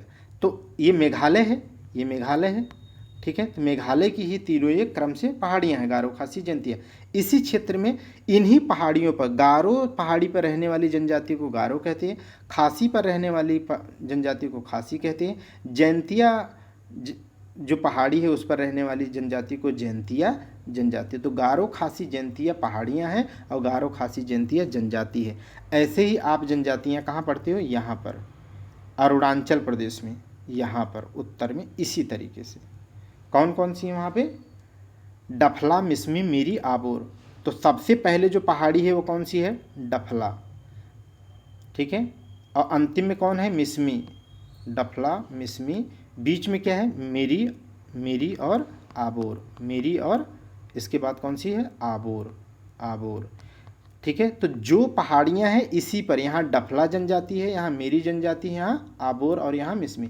पीसीएस वालों आरो ने क्या है, इनका क्रम ही बहुत बार पूछा है, तो हमने याद कर लिया, डफला, मिसमी, मेरी, आबोर, डफला, मिसमी, मेरी, आबोर, डफला, मिसमी, मेरी, आबोर। और ये जनजातियाँ भी हैं, एक पंथ दो काज है। यही देखो खासी पहाड़ियों पर रहने वाली खासी विद्रोह ने किया है, तो क्षेत्र हो गया आपका मेघालय। अहोम 28 के ठीक एक साल पहले हुई है, तो क्रोनोलॉजी लगा लेंगे। नेता कौन थे, तो तीरथ सिंह, किसको, तीरथ सिंह। हमने कैसे याद किया है, ट्रिक बताएं तो हम कहते हैं आज भी कि तीरथ सिंह को क्या है, खांसी किसको आई थी, तीरथ सिंह को। किसको खांसी आई, तीरथ सिंह को, ठीक है। या आप तीर्थ करने जाते हैं तो गंगा जी में नहा लेते हैं ना, तब आपको क्या आती है, खांसी आती है, तो तीरथ सिंह को खांसी आती है। आप मुझे सोते जगते में पूछो, मैं पूरे जनजाति विद्रोह क्रम से बता सकता हूँ, डेट सहित और क्षेत्र सहित और नेतृत्व सहित बता सकता हूँ। क्यों, क्योंकि जबकि मेरा सबसे कमज़ोर सब्जेक्ट अगर मैं कहूँ, कमज़ोर क्या है, भूल जाता है, तो है हिस्ट्री। लेकिन अगर कोई कहे मैं क्या पढ़ता हूँ, तो मैं हिस्ट्री ही पढ़ता हूँ, और सबसे कमज़ोर क्या है, मेरी हिस्ट्री ही, ठीक है। तो बहुत पढ़ता हूँ इसको, सबसे कम मैं ज्योग्राफी पढ़ता हूँ। आगे देखिएगा इसका क्षेत्र क्या है, ये विद्रोह कौन सा है, रामोशी। कौन सा है, रामोसी। रामोसी को बहुत खामोशी से याद कर लेना, ठीक है। बस एक डेट इसका याद रख लेना, 1822। सबसे खामोशी से याद रखना 1822, 1822। ऐसे ही इसी के 100 साल बाद 1922 में होगी राजू रंपा विद्रोह, ठीक है। मैं ऐसे एक साथी याद किया हूँ, देखो राजू रंपा, ठीक है, मतलब रामोसी। मैंने कैसे याद किया है, जब मैं कह नहीं रहा हूँ कि आपको मैं बता सकता हूँ सब, तो याद किया हूँ कैसे वो बता देता हूँ। हमने रामोसी और रंपा एक साथ याद किया है, तो रामोसी 100 साल पहले और रंपा 100 साल बाद, माने 1822 में रामोसी होगा और 1922 में क्या होगा, रंपा विद्रोह होगा। ऐसे मैंने याद किया है, ठीक है। तो रामोसी जो जनजातियां हैं वो कहाँ पर हैं, यह एक आदिम जनजाति है जो पश्चिमी घाट महाराष्ट्र वाले क्षेत्र में रहती है, ठीक। तो इसके नेतृत्वकर्ता कौन है, चित्तर सिंह। कौन है, चित्तर सिंह, ठीक है। तो चीता आज भी क्या है, बहुत खामोशी से आता है, अटैक करता है। तो ये ऐसे चीता थे रामोसी जनजाति के, जो अंग्रेजों पर बहुत खामोशी से 1822 में क्या किया था, अटैक किया था। तो ये चीता थे, क्या थे, खामोशी से अटैक करने वाले रामोसी के चीता थे, खामोशी से अटैक करने वाले रामोसी के चीता थे। तो याद हो जाएगा आपको। और वो तो हम लोग राजू रंपा विद्रोह आंध्र प्रदेश का पढ़ेंगे 1922 में। और राजू रंपा जब मैं बोल रहा हूँ तो रंपा विद्रोह है, राजू रंपा माने राजू रंपा उसके क्या थे, नेतृत्व करता। मैं सब एक में मर्ज करके ऐसे याद कर डाला हूँ। मणिपुर या नागा विद्रोह, मणिपुर या नागा विद्रोह, मणिपुर या नागा तो मणिपुर और नागालैंड वाले क्षेत्र में, ठीक है। देखो नागा जनजाति है जो नागालैंड में भी रहती है और उससे टच है जो मणिपुर उसमें भी रहती है, तो वही है मणिपुर और नागा जनजाति। आगे देखिएगा, इस आंदोलन का प्रारंभ किसने किया है, तो रोंगमई जदोनांग। अब हम कैसे याद किए हैं, तो ये जो है रोंगमई जदोनांग है, इन्हीं की एक बेटी हैं जो बहुत कम उम्र की 16 वर्षीय हैं। उन्हें हम लोग उनकी वीरता को देख करके क्या है, पंडित जवाहरलाल नेहरू ने उन्हें रानी की उपाधि दी है। क्या दी है, तो रानी की उपाधि दी है, किसकी, रानी। तो रानी गडेनल्लू हम लोग बोलते हैं, क्या बोलते हैं, रानी गडेनल्लू के पिताजी थे जो रोंगमई जदोनांग, ठीक है। तो मणिपुर विद्रोह का नेतृत्व किसने किया, रोंगमई जदोनांग। फिर उनके मरने पर उनकी बेटी हैं, ठीक है, 16 वर्षीय, महज 16 वर्षीय जो हैं गडेनल्लू, इन्होंने नेतृत्व किया। और इनके नेतृत्व को देखते हुए क्या है, इनके नेतृत्व को देखते हुए पंडित जवाहरलाल नेहरू ने इन्हें क्या है, रानी की उपाधि दिया। क्या है, रानी। आज क्या कहा जाता है, रानी गडेनल्लू बोलते हैं। क्या बोलते हैं, रानी गडेनल्लू, ठीक है, रानी गडेनल्लू। तो ये हैं नागा या मणिपुर की नेतृत्वकर्ता। और इन्होंने ही, किसने, रानी गडेनल्लू ने अपने पिता के विचारों को ही बढ़ाने के लिए होरका पंथ की स्थापना की थी। किसकी, होरका पंथ की। जैसे इसके पहले आपने पढ़ा नामधारी आंदोलन किसने शुरू किया था, तो किसने शुरू किया था, राम सिंह कोका ने, राम सिंह कोका ने। तो ठीक उसी प्रकार याद रखिएगा, होरका पंथ की स्थापना, ठीक है, मणिपुर में किसने की, तो रानी गडेनल्लू ने। अन्य विद्रोह देख लेते हैं। अन्य विद्रोह माने अन्य जनजाति विद्रोह पढ़ेंगे, तो जो छोटे छोटे जो बहुत ज़रूरी हैं उन्हें रटना है। जैसे चुआर विद्रोह, इसकी डेट रटनी पड़ेगी आपको, इसकी डेट रटनी पड़ेगी।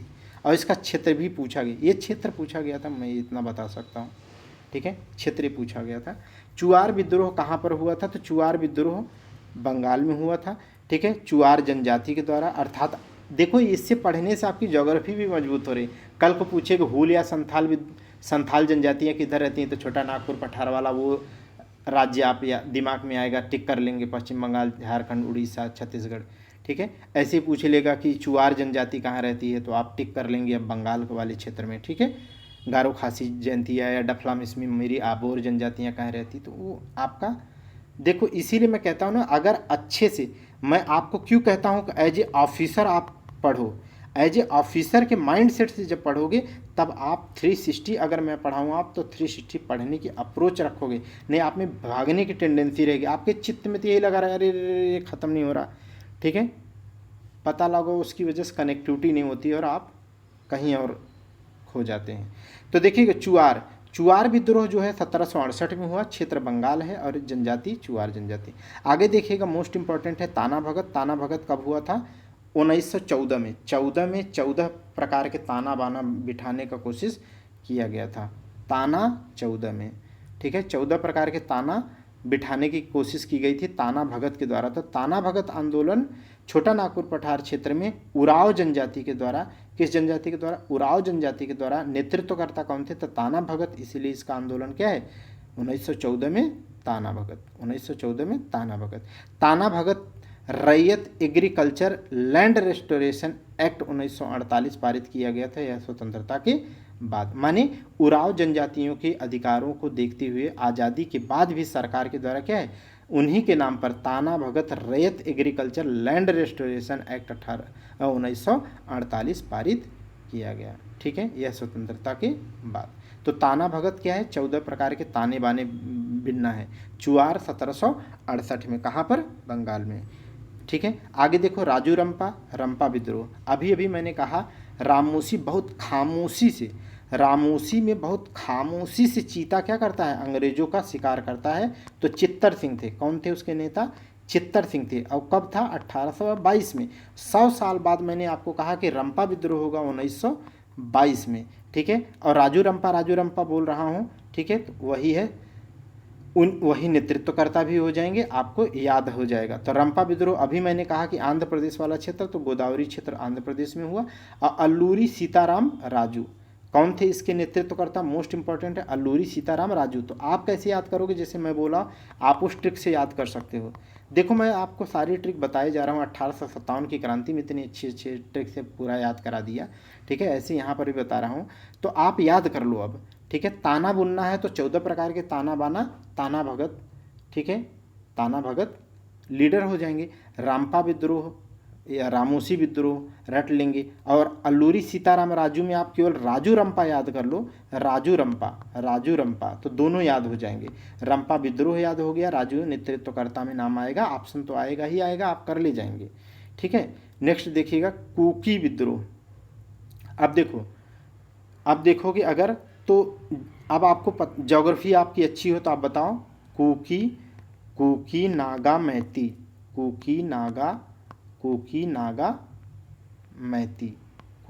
मैती जनजातियाँ कहाँ की हैं? तो कुकी नागा मैती जनजाति कहाँ की हैं? जल्दी बताइए जल्दी। तो अभी मैती और किस जनजाति के बीच में देश में सबसे बड़ा विद्रोह चल रहा है, जिसकी वजह से क्या है, वहाँ पर इमरजेंसी भी लगाई गई। वो राज्य कौन सा है? मणिपुर। क्या है? मणिपुर। ठीक है, तो कुकी नागा मैती जनजाति कहाँ रहती है? मणिपुर में। मुझे तो रटा है। ठीक है, तो उसी में एक इसमें ऑप्शन दे रखा है कुकी विद्रोह। तो मैं तो कुकी जनजाति विद्रोह है, तो मैं तो खट से मुझे तो याद है ज्योग्राफी में कि कुकी नागा मैती यहाँ की जनजाति है, तो मैं तो ऑप्शन स्थान पूछे तो मैं तो मणिपुर टिक ही कर दूंगा। अब बात इतनी है कि कुकी विद्रोह कब हुआ था? तो 1917 से 19 में, 17 से 19 में, जब चंपारण विद्रोह, जब गांधी जी चंपारण में जो है चंपारण आंदोलन चला रहे थे, तब कुकी क्या है? मणिपुर में विद्रोह कर रहे थे। तब कुकी मणिपुर में क्या है? विद्रोह कर रहे थे। तो 1917 से 19 में हो जाएगा। बस्तर विद्रोह 1910 में, बहुत पुराना है, रटे रहो। बस्तर विद्रोह 1910 में। बस्तर जिला कहाँ पर है? बस्तर जिला छत्तीसगढ़ में है। आप जब छत्तीसगढ़ का ऐसे मैप आप देखोगे, ठीक है, तो यहाँ पर आपको क्या मिलेगा? बस्तर। क्या मिलेगा? बस्तर। ठीक है, दक्षिण, लगभग दक्षिण पश्चिम, यहाँ पर बिल्कुल मिलेगा बस्तर। किस लिए इस समय फेमस है? माने अब तक फेमस था। तो आप देखोगे सबसे ज़्यादा नक्सलाइट जो है, नक्सल प्रभावित जो क्षेत्र था, वो कौन सा था? यही बस्तर। लेकिन क्या है, सरकार एकदम उड़ा दे रही है। ठीक है, आगे देखिएगा बस्तर। अभी मैं करंट अफेयर्स में आपको पढ़ाया कि सरकार का लक्ष्य क्या है 2024, 25, 26। इस 4 ऑप्शन बताओ कि नक्सल को समाप्त करने का सरकार का क्या लक्ष्य रहा, क्या लक्ष्य तय किया है। बस्तर विद्रोह 1910 में बस्तर छत्तीसगढ़ में। नेतृत्वकर्ता कौन है? गुंडाधुर द्वारा किया गया था। तो ये आप मत याद करो, चलेगा। आप बस्तर विद्रोह अगर पूछे तो डेट रटे रहना 1910, मैच दी फॉलोइंग में ये सवाल आए तो आप कर पाना। आगे देखिएगा प्रमुख विद्रोह। आप बोर तो नहीं हो रहे हैं? ठीक है, एज ए ऑफिसर पढ़ रहे होंगे तो बोर तो नहीं हो रहे होंगे, और अगर नहीं पढ़ रहे होंगे तो लग रहा होगा अरे यार अभी कितना बाकी है। ठीक है, ऐसी सोच रखना ही बेकार है। मैं सोचो इतने अच्छे से आप कंटेंट केवल लिख के देखना। एक दिन मैं इसी 7 PDF को जरा एक दिन आप देख करके लिखना, एक दिन लिखना, आपको वैल्यू समझ में आ जाएगी जो आप देखते हो और कुछ सोचते नहीं हो, ठीक है, या देखने में आपको उल्टी हो रही होती है कि अरे यार इतना टाइम बीत रहा है। ज़रा एक दिन लिखना आप, ऑनेस्टली मैं रिक्वेस्ट करता हूँ आपसे, लिखना ज़रा। प्रमुख किसान विद्रोह, अब हम क्या पढ़ेंगे, जनजाति विद्रोह पढ़ चुके, जन विद्रोह पढ़ चुके, अब हम क्या पढ़ने वाले हैं, किसान विद्रोह। क्या पढ़ेंगे, किसान विद्रोह। अब कि ये क्या है, किसान विद्रोह। पहला देखिए नील विद्रोह, पहला क्या है, नील। नील विद्रोह बहुत इंपॉर्टेंट है। नील विद्रोह क्या है, ठीक है, नील विद्रोह। नील विद्रोह 1859 से लेकर के 60। हमने कैसे इसकी डेट याद की है, नील नौ, नील नौ, नील नौ, नील नौ, नील नौ, नील नौ, याद हो जाएगा, नील नौ। और इससे पहले एक सवाल मैं अपीयर हो चुका हूँ एक पेपर में, तो उसमें कैसे पूछा था वो मैं आपको फॉर्मेट बताता हूँ, उससे भी मुझे याद हो गया। उसमें ये पूछा था कि 1857 की क्रांति के ठीक पहले कौन सा विद्रोह हुआ था, ऐसा सवाल पूछा था। अर्थात वो क्या पूछ रहा है, 1856 के आसपास, ठीक है, 1856 पूछ रहा है। क्या पूछ रहा है, 1856 में विद्रोह बताओ। और जब ये पूछा तब दिमाग में आया कि कल को क्या कर सकता है, ये भी पूछ सकता है कि 1857 के बाद प्रमुख कौन सा विद्रोह हुआ, तो 1857 के बाद प्रमुख विद्रोह कौन सा होगा, नील नौ, नील नौ 1859 से लेके 60 तक। आप अभी तक इसी पटके होंगे, अरे यार 1856 में कौन सा विद्रोह हुआ था जो पेपर में आया था। अरे भैया अभी अभी पढ़ चुके हूल या संथाल विद्रोह जो 1855 से 56, सिद्धू और कानू वाला, ठीक है, तो अभी तो पढ़े थे, तो वही पूछा था संथाल विद्रोह, उसमें ऑप्शन दिया था, तो उससे मुझे याद हो गया। आगे देखिए, आप भी PYQ करो, जितना प्रीवियस ईयर क्वेश्चन पेपर करे रहोगे, कभी प्री के लिए नहीं रहोगे, कभी प्री के लिए नहीं रहोगे। अभी जो है हम मेंस 2025 फुल फ्लैश केवल मेंस की प्रिपरेशन करके मेंस से देना था, उसके बीच में क्या है 20 दिन का प्री के लिए RO के लिए वक्त मिला, ठीक है, उसमें तो केवल करंट अफेयर्स केवल देख पाए।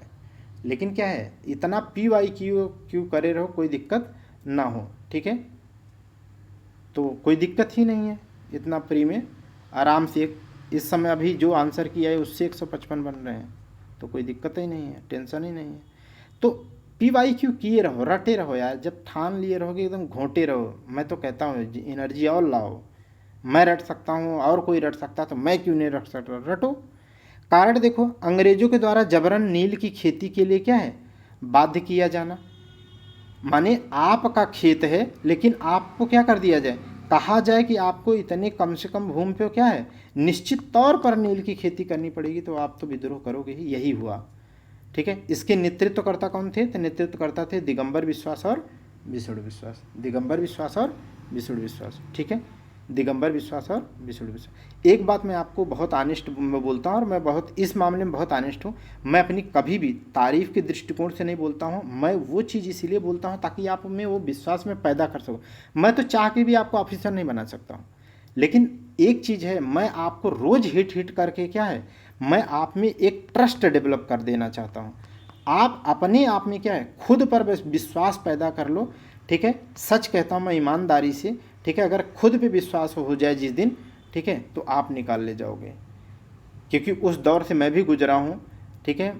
मैं तो गवर्नमेंट इंजीनियरिंग कॉलेज में जो है लखनऊ में कंटिन्यू पढ़ा ही रहा था, लेकिन लॉकडाउन के बाद क्या है, मुझे खुद कभी नहीं ये था कि ना मुझे पढ़ाना है ना मुझे आना है, लेकिन क्या है भगवान के रूप में एक मित्र ज़मीन पे जो मुझ पे ट्रस्ट किया और मुझे निखारे, उसके बाद ज़िंदगी पूरी क्या है पलट गई। कभी मैं लौट के नहीं देखा और कभी कोई प्री ऐसा हुआ नहीं जो न निकला हो, ठीक है। तो 6 मेंस बैक टू बैक 2020 से लिख रहा हूँ। तो इस तरीके क्या है, विश्वास पैदा होना चाहिए। तो अगर विश्वास पैदा कोई करा दे तो आप कर ले जाओगे, मैं वही चाहता हूँ। बाकी तो मेरी तारीफ से क्या ही मतलब है, आप विश्वास करो उससे क्या मतलब, आप सक्सेस माने मैं सक्सेस। दीनबंधु मित्र के नील दर्पण नाटक में क्या है, इस आंदोलन का चित्रण है, घोंट के पी लो। नील विद्रोह, ठीक है, का किसमें अंकन है, तो नील दर्पण में किसने लिखा है, तो दीनबंधु मित्र ने लिखा है। और हिंदू पैट्रियाट समाचार पत्र जो है उसमें भी इसका अंकन है, और किसने लिखा है उसे, हरिश्चंद्र मुखर्जी ने। इसे आप लिख लो, मोस्ट इंपॉर्टेंट है तो बता दिया, रट लो। पाबना, पाबना विद्रोह, ठीक है। पाबना विद्रोह क्या है? 73। पाबना विद्रोह क्या है? 73 76। भाई इसे डेट रट लो, चाहे जैसे रट लो, ठीक है, चाहे जो टेक्निक लगा लो, बस घोट के पी लो।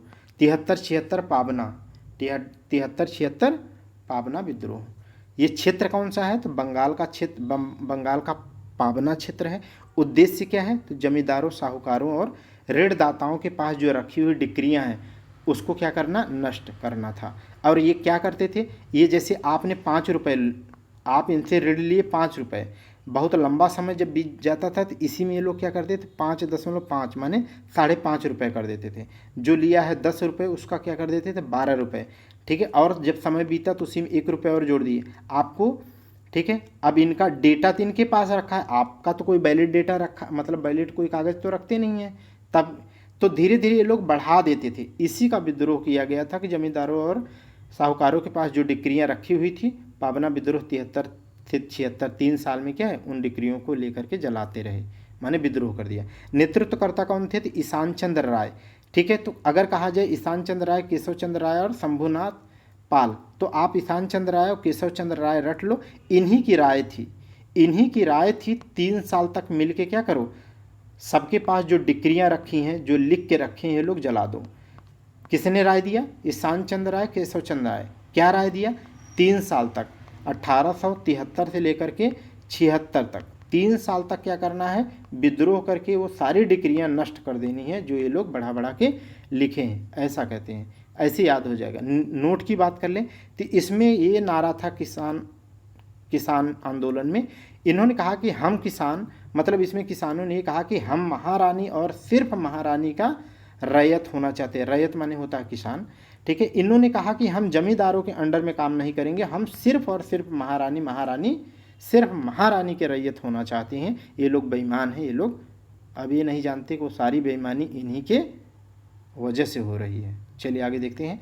दक्कन विद्रोह, दक्कन विद्रोह क्या है? दक्कन विद्रोह 1874-75। इसकी जो पेपर में, जो एग्जाम में डेट आता है वो मोस्ट इंपॉर्टेंट जो है, और आते ही आता है, बहुत आता है, उसकी डेट है दक्कन विद्रोह की 1875, 74 नहीं, 1875 ही आता है। आप जितना प्री वाई क्यू करके देख लो, यही डेटा मिलेगा आपको, ठीक है। तो 1874-75, आप 1875 रट लो, मैं कह रहा हूँ, यही घोट के पी लो, ठीक है, यही घोट के पी लो, 1875। चलो, दक्कन विद्रोह क्षेत्र देख लीजिए। तो दक्कन माने दक्षिण भारत वाला, तो आप देखो पुणे और अहमदनगर, अहमदनगर का दक्कन क्षेत्र, तो कहने का मतलब ये है महाराष्ट्र वाले क्षेत्र, बस इतना, बाकी इतना ये याद नहीं रहेगा तब भी चलेगा, ठीक है। कारण क्या है? अधिक कर वसूली, अंग्रेजों के द्वारा या साहूकारों के द्वारा या जमींदारों के द्वारा क्या है? अधिक कर वसूली। मोस्ट इंपॉर्टेंट फैक्ट क्या है? आंदोलन यह सफल रहा। इस आंदोलन सफल रहेगा तो क्या है? जैसे संथाल परगना की स्थापना अंग्रेजों ने किया, फिर संथाल, ठीक है, परगना के क्षेत्र में जो है उनके लैंड को रिस्टोर करने के लिए क्या किया? एक एक्ट पारित किया गया था 1876 में, हम लोगों ने पढ़ा, ठीक है। तो इस तरीके से क्या है, 1879 में, 1879 में दक्कन कृषक राहत अधिनियम पारित किया गया। किसमें? दक्कन। अब यही सब सवाल आए हैं, ये वाले पूछा जाएगा कि दक्कन कृषक राहत अधिनियम कब पारित किया गया? तो 1879 में। और दक्कन विद्रोह कब हुआ? था 1875 में, 1875 में, ठीक। आगे देखिएगा, पागलपंथी विद्रोह मोस्ट इंपॉर्टेंट है। क्षेत्र क्या है इसका? बंगाल है, घोट की पियो है, यहाँ स्टार लगाए हूँ। नेतृत्वकर्ता कौन थे? करमशाह। क्या थे? करमशाह। पता नहीं ऐसा क्या कर्म किए थे कि ये क्या हो गए? इन्हें पागलपंथी आंदोलन चलाना पड़ा। ऐसा क्या कर्म किए कि इन्होंने क्या है? पागलपंथी आंदोलन चलाना पड़ा, ठीक है।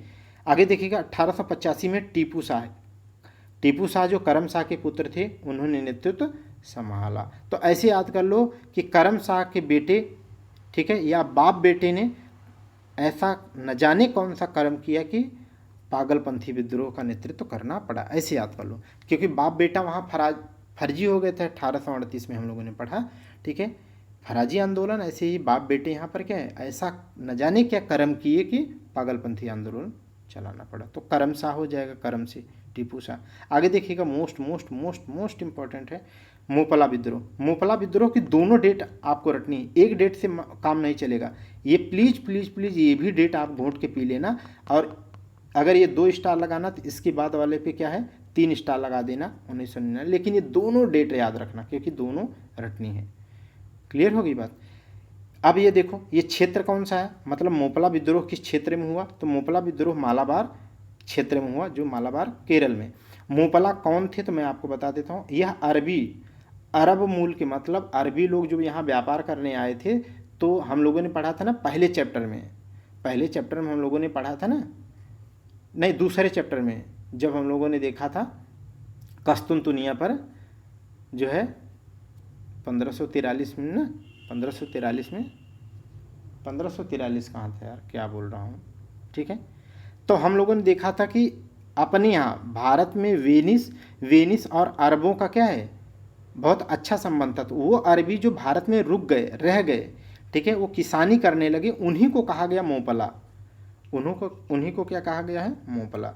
तो मोपला विद्रोह हुआ, कैसे हुआ, तो अंग्रेजों के सह पर हिंदू ही तो मुख्यतः जमींदार होते थे। तो उन जमींदारों के द्वारा क्या है अधिक कर वसूलना, बहुत ज़्यादा प्रताड़ित करना इनको।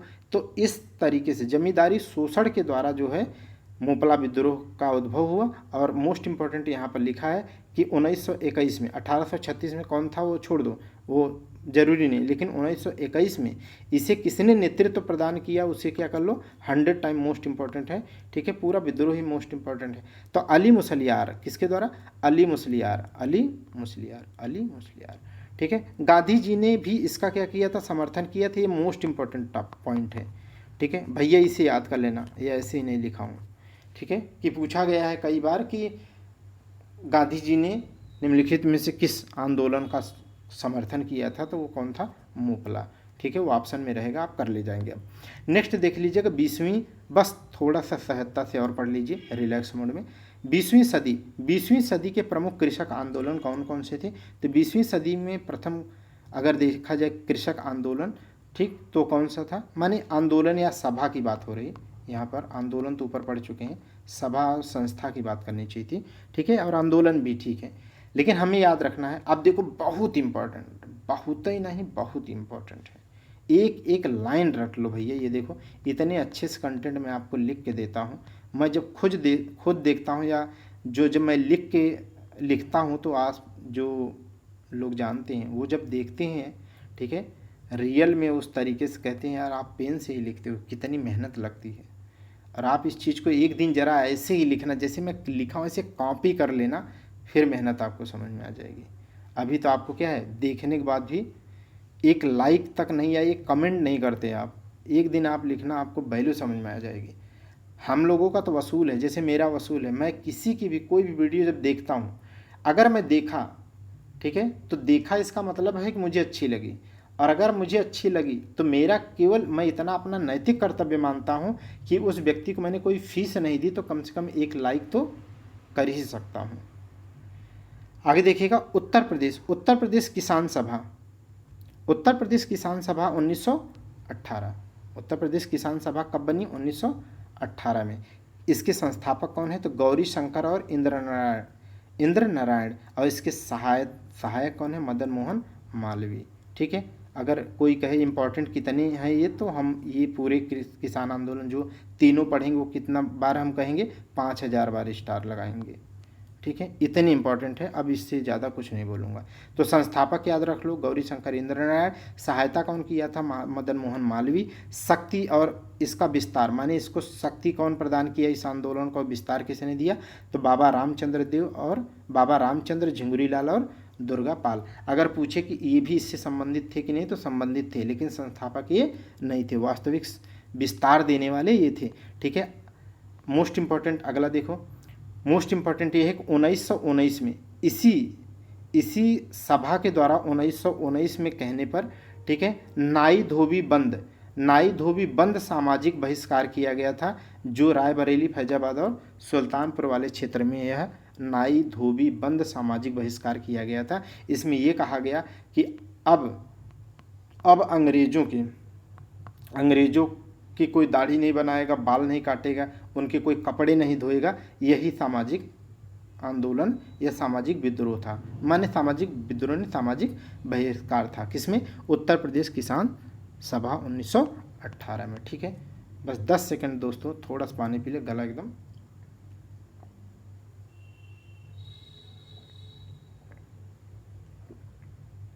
लगातार बोलना। आगे देखिएगा, अवध किसान सभा 1918 नहीं, उत्तर प्रदेश किसान सभा 1918, अवध किसान सभा 1920, और वही बाबा रामचंद्र देव, जिन्होंने बाबा रामचंद्र जो उसको शक्ति विस्तार दिए थे, वही 1920 में इस संस्था का गठन करते हैं, अवध किसान सभा की स्थापना करते हैं प्रतापगढ़ उत्तर प्रदेश में। आगे चल करके उत्तर प्रदेश में एक और संस्था सामने आती है किसान आंदोलन के रूप में, वह है एका आंदोलन। एका आंदोलन 21 में, एका आंदोलन 21 में कैसे याद करेंगे, एकदम घोट के रखिएगा। अभी एक और पढ़ा दे तब बताता हूँ आपको। एका 21 में, एका 21 में मोस्ट इंपॉर्टेंट यहाँ पर लिखा हूँ क्या, नेतृत्वकर्ता। नेतृत्वकर्ता कौन थे? मदारी पाशी। और इसमें एक मोस्ट इंपॉर्टेंट लिखा है क्योंकि स्टार लगा है। आगे देखिएगा, 1921 में हरदोई बहराइच सीतापुर, हरदोई बहराइच सीतापुर में इस आंदोलन को चलाया गया था। इसका मतलब इसका क्षेत्र भी आपको रटा होना चाहिए। ठीक, आगे देखिएगा, अखिल भारतीय किसान सभा। अब छोटे छोटे किसान सभा मिलकर के क्या है, अखिल भारतीय माने पूरे भारत में एक, पूरे भारत के स्तर पर एक किसान सभा का गठन हो रहा है। उसका नाम क्या है? अखिल भारतीय किसान सभा, जो 1936 में, जिम कॉर्बेट राष्ट्रीय उद्यान की स्थापना कब है? 1936 में, वही उसी समय अखिल भारतीय किसान सभा 1936 में। स्टार डेट पे लगा है, इसका मतलब घोट के पीना है। और इसमें देखो, इसमें मैंने कहा ना कि छोटे छोटे स्तर पे जो मुख्य रूप से जो किसान आंदोलन है या संस्थाएं थी, उनको मिला करके पूरे भारत के स्तर पर एक किसान सभा बनाई जा रही है, वो है अखिल भारतीय किसान सभा 1936। बिहार प्रांतीय किसान सभा, आंध्र प्रांतीय किसान सभा तथा किसान सभा, ये तीनों को मिला करके क्या है, अखिल भारतीय किसान सभा 1936 की स्थापना की गई। अगर देखा जाए तो इसमें नेतृत्व की बात नहीं, क्योंकि कई लोगों को मिला करके बनाई गई, तो अब ये बड़ी संस्था हो गई, तो इसके अध्यक्ष और इस तरीके के पद होंगे। आगे देखिएगा, most most most most most most important है प्रथम अधिवेशन। इसका प्रथम अधिवेशन 1936 में ही हुआ। इसका गठन कब हुआ? 1936 में हुआ। 3 संस्थाएं मिलकर के हुई इसमें। 1936 में जब पहली बार इसका अधिवेशन बुलाया गया तो कहाँ हुआ? लखनऊ में। कब हुआ? 1936 में। तो जब अधिवेशन होता है तो तय किया जाता है कौन इसका अध्यक्षता करेगा। तो कौन इसके अध्यक्ष रहे? तो स्वामी सहजानंद थे। मोस्ट मोस्ट मोस्ट इम्पॉर्टेंट है, जो बिहार प्रांतीय किसान सभा के अध्यक्ष थे। ठीक है, तो स्वामी सहजानंद थे अध्यक्ष। और एनजी रंगा क्या थे? तो महासचिव थे। क्या थे? महासचिव। ठीक है, दोनों अच्छे से याद रखना, ये अध्यक्ष है और ये महासचिव, ये अध्यक्ष है और ये महासचिव। ठीक है, नेक्स्ट देखिएगा, बस लास्ट पेज है 7। अब हम लोग पढ़ने वाले हैं अन्य आंदोलन, जो कुछ अन्य आंदोलन हुए, जिसमें हम लोग देखें तो बारदोली सत्याग्रह। कौन सा? बारदोली सत्याग्रह। कब हुआ बारदोली सत्याग्रह? अच्छा हाँ, इसके पहले मैं आपको बता रहा था, इसकी डेट इसकी रट लेना। ऊपर जो हमने कहा उसकी पूरी किसान सभा रट लो। जैसे यूपी किसान सभा कब हुई? इसका यूपी किसान सभा का गठन कब हुआ? इंदिरा नारायण, गौरीशंकर और ट्रिपल एम मदन मोहन मालवीय ने 1918, रट लो 1918। फिर इसी से ऐसे पहले डेट ही लिखो 1920, 20 में अवध, वही बाबा रामचंद्र। फिर 19 से एका 21 1921। और बड़े स्तर पर देखा जाए तो अखिल भारतीय किसान सभा। अब कौन आएगा? यहाँ नहीं लिखना चाहिए, नीचे लिखना चाहिए, लेकिन जगह ही नहीं। तो अखिल भारतीय किसान सभा कब हुआ? अखिल भारतीय किसान सभा हुआ 1936 में। कब हुई? 1936 में। कहाँ अधिवेशन बुलाया गया? लखनऊ में। कौन अध्यक्ष था? जल्दी बताइए। स्वामी सहजानंद। महासचिव कौन थे? एनजी रंगा। ठीक है, आगे देखो, अन्य आंदोलन में हम लोग बात कर रहे हैं बारदोली। कौन था? बारदोली सत्याग्रह। कब हुआ? 28 में। कब हुआ? 1928 में। कब हुआ? 1928 में। कहाँ हुआ था? सूरत के बारदोली वाले क्षेत्र में। कारण क्या था? लगान में वृद्धि। नेतृत्व कौन किया? वल्लभ भाई पटेल। ठीक, आगे देखिएगा क्या पॉइंट लिखा है। सरकार द्वारा लगान बढ़ोतरी सरकार द्वारा लगान को क्या कर दिया गया, 30% की बढ़ोतरी कर दी गई थी। तब जब इसका विरोध किया गया, आंदोलन चलाया गया, तब इस इसकी समीक्षा करने के लिए आयोग का गठन किया गया। उस आयोग ने रिकमेंडेशन दिया, ठीक है। तो उस रिकमेंडेशन के बाद भी विरोध जारी रहा। तब अंग्रेजों ने क्या है 6.03% बढ़ोतरी किया, जिसे स्वीकार कर लिया गया। मोस्ट इम्पॉर्टेंट ये है, इसमें लिखा हूँ मैं यहाँ पर, ये PCS में आ चुका है, ठीक है। 6.3 कर दिया गया। तो ऐसे याद रखना कि 30% से क्या कर दिया, 6% कर दिया गया। 30% से 6% कर दिया गया। एक मोस्ट इंपॉर्टेंट पॉइंट यहाँ पर लिखा है, वो क्या है कि इसी आंदोलन, बारदोली के आंदोलन में ही सरदार वल्लभ भाई पटेल को बारदोली की महिलाओं ने सरदार की उपाधि दी थी। और आज उन्हें क्या है, सरदार वल्लभ भाई पटेल या लौह पुरुष कहते हैं, या भारत का बिस्मार्क कहते हैं उनको। आगे देखिएगा, तेभागा आंदोलन। तेभागा आंदोलन की डेट रटनी है, घोट के पीलो, क्योंकि वहाँ पर स्टार लगा है। अनगिनत बार ये सब मैच दी फॉलोइंग में आए हैं। तो 1946 में तेभागा आंदोलन क्या है? तेभागा ये है कि जैसे आपका खेत है, आपके खेत में आप काम कर रहे हो, ठीक है। आप या तो जमींदार हैं, ठीक है, खेत आपने पट्टे पर लिया है और पैसा उसका इतना दिया है। और अगर कल को अंग्रेज क्या कहें, जितनी उपज होती है उसका 2/3 मैं लूँगा और उसका 1/3 आप लोगे। अब बताओ, अगर कोई जमींदार 1/3 पाएगा, अंग्रेज 2/3 ले लेंगे, 1/3 लेगा, तो उस जमींदार के द्वारा जो खेती करवा रहा होगा किसी किसान से, उसको क्या देगा, खाक देगा। और ये 1/3 जो अंग्रेज ले रहे थे, नहीं, जो अंग्रेज इस तरीके से काश्तकारों जमींदारों को 1/3 हिस्सा दे रहे थे, उसी को कहा गया तेभागा। उसी को क्या कहा गया, नहीं, उससे तेभागा नहीं, वो बोलते हैं जैसे इस विद्रोह में कहते हैं कि मुझे 1/3 नहीं बल्कि 2/3 चाहिए, माने तेभागा चाहिए, 3 भाग चाहिए। क्या चाहिए, 3 भाग चाहिए। मांग क्या करते हैं, हम 2/3 लेंगे, 1/3 नहीं लेंगे। तो ये आपको मतलब समझ में आना चाहिए, ये है तेभागा का मतलब। तो तेभागा में क्या है, वो लोग क्या कह रहे थे, 1/3 ले लो, लेकिन हम क्या मांग कर रहे थे, 2/3 लेंगे, अर्थात तेभागा लेंगे, तीसरा हिस्सा लेंगे। आगे देखिएगा, क्षेत्र क्या है इसका, तेभागा आंदोलन का 46 में बंगाल में। तो आज़ादी के 1 साल पहले कौन सा आंदोलन प्रमुख चल रहा था, तो तेभागा आंदोलन, ऐसे भी कह सकते हैं। एक और भी है, आपको बताएंगे, तेलंगाना आंदोलन।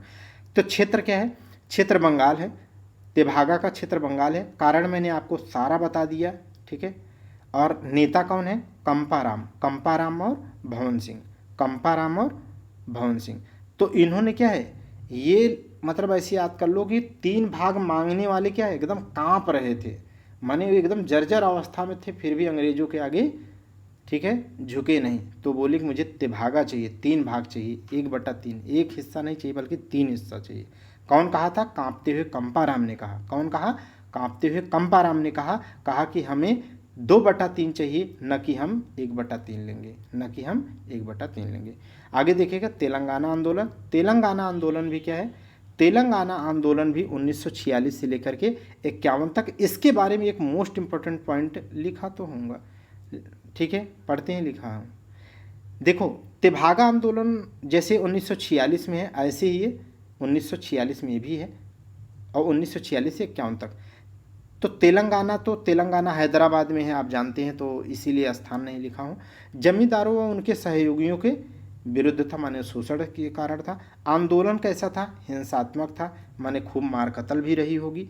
और इसमें मोस्ट इम्पॉर्टेंट है, स्टार लगा के लिखा हूँ, और आ भी चुका है, आ भी सकता है, ठीक है। आयोग अपने क्वेश्चन रिपीट करता है, आप जानते हो, लगभग 50% तक रिपीट कर जाता है, कहीं कहीं 40% 50% रिपीट कर। इनडायरेक्ट आप देखोगे तो अगर तो 40-50% तक रिपीट ही रहते हैं यार, ठीक है। बस PYQ सही करके जाओ, रट डालो यार। तेलंगाना तो आंदोलन हिंसात्मक था। इसमें क्या है, कौन सी पद्धति यूज करते हैं, तो गोरिल्ला युद्ध पद्धति है, जो आज नक्सलाइट करते हैं, आप देखेंगे। और मोस्ट इम्पॉर्टेंट ये है कि यही सवाल पूछा था कि वह निम्नलिखित में से कौन सा आंदोलन है जो आज़ादी के बाद भी चलता रहा। तो 1946 से स्टार्ट हुआ और 1951 तक किसी न किसी रूप में चलता रहा। तो यही पूछा था कि वह निम्नलिखित में से कौन सा आंदोलन है जो आज़ादी के बाद भी चलता रहा, तो आज़ादी के बाद भी चलते रहने वाला कौन सा था? तेलंगाना आंदोलन था। कौन था? तेलंगाना आंदोलन था, जो 1951 तक किसी न किसी रूप में चलता रहा। तो इस तरीके से दोस्तों आप जो है टेलीग्राम चैनल पर आओ, टेलीग्राम चैनल पर आओ और जो है वहाँ पर PDF लेकर के इसको प्रिंट कराते जाओ और रटते जाओ। इसी में जो आप और कहीं अच्छे से पढ़ते हैं, अगर 2-4 फैक्ट, 1-2 फैक्ट मिलते हैं, इसी में आप लिख कर क्या कर दो? छाप दो, प्रिंट कर दो। क्यों इतनी मेहनत करना है यार? बहुत मैं मेहनत करके लिख के दे रहा हूँ, तो आप क्यों करोगे? बस प्रिंट निकाल लो यार, 50 पैसे खर्च कर दो। 50 पैसे मत करना यार, 1-1 रुपये अब लेते हैं, ठीक है? नहीं तो हमको गरियाओ कि ये 50 पैसे, हाँ तुम्हारे घर में निकलते हैं 50 पैसे। तो चलो दोस्तों यहाँ पर रुकते हैं। कंटिन्यूटी के लिए यहाँ तक देखने के लिए आपको बहुत बहुत धन्यवाद, ठीक है? तो थैंक यू क्लास।